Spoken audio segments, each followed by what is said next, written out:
Alright, well, just here's a quick look at the fairing I've been doing on the port side of the boat. I started on the stem.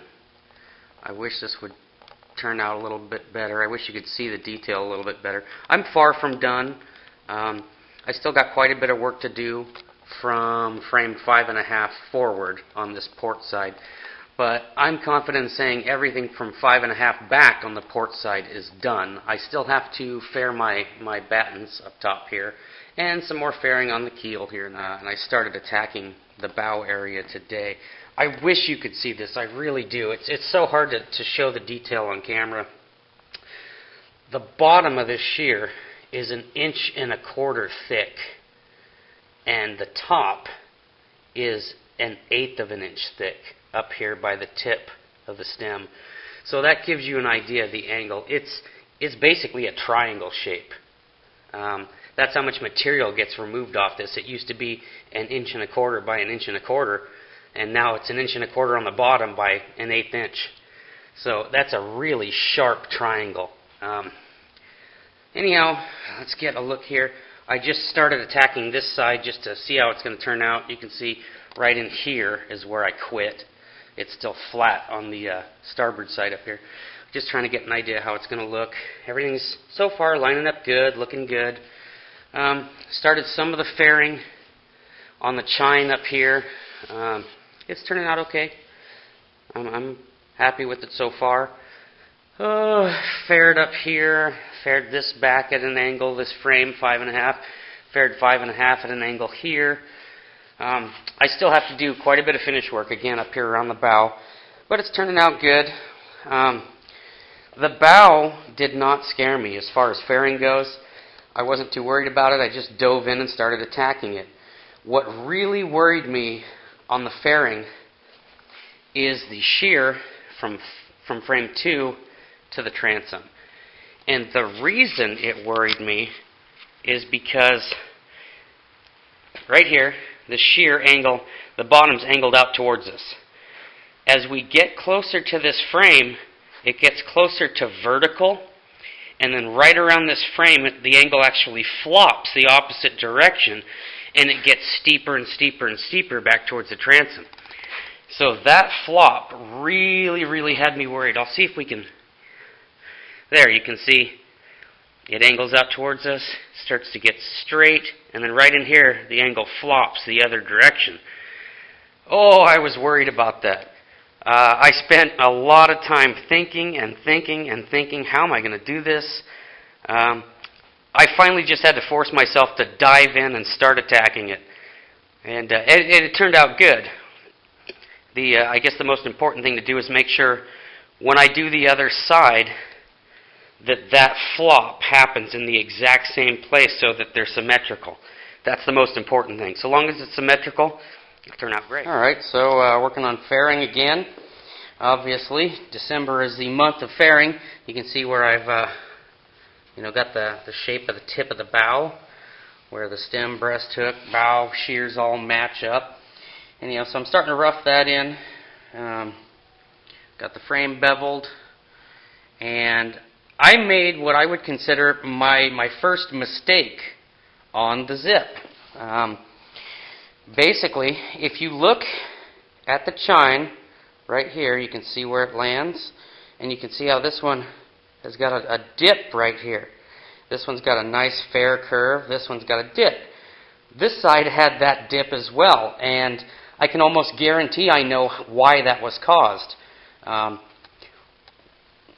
I had my come-alongs on here and up on the stem with the chain come-along, and I was twisting this chine to get it into this notch, which is good. That's what you're supposed to do. It's got to rest squarely in that notch on both sides. Where I made the mistake was where this chine comes around.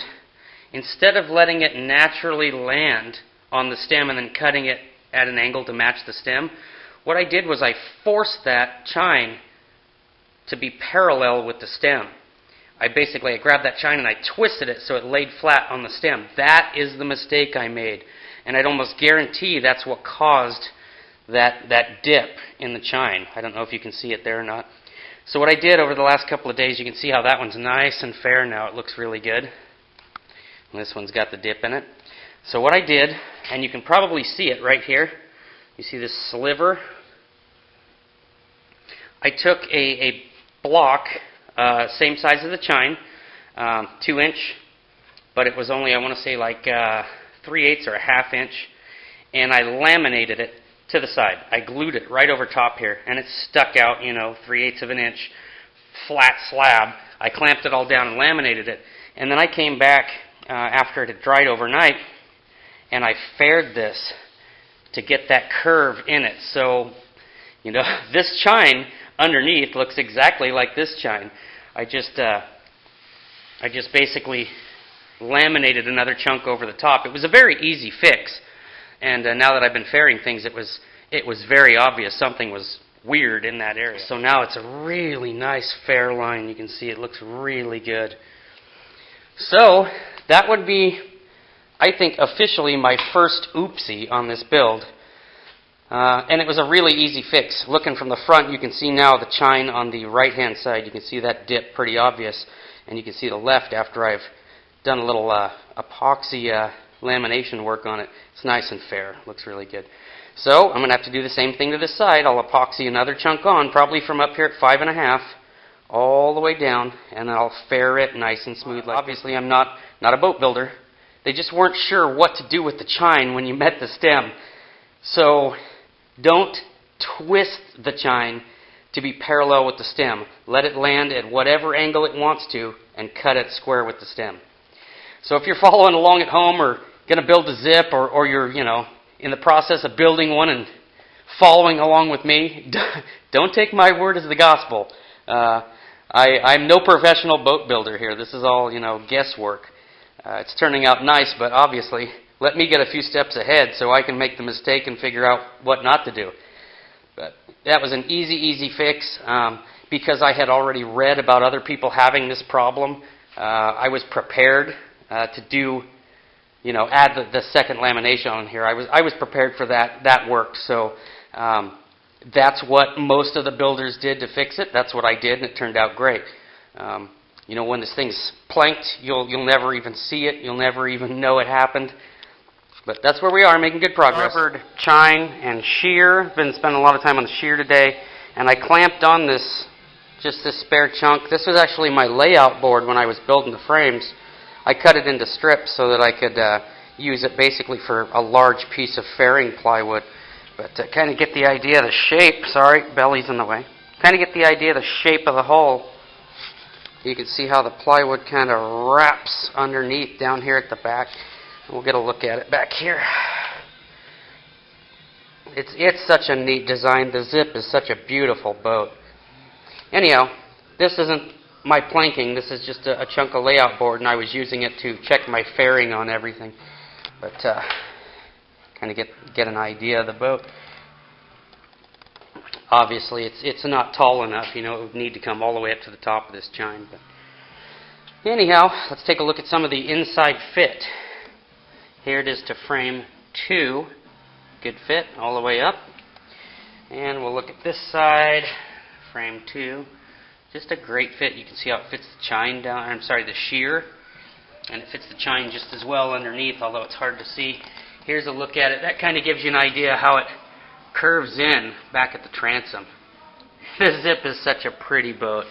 But anyhow, things are turning out very, very nice. Things are fitting very well. And December's the month of fairing, so I'll just keep on keeping on.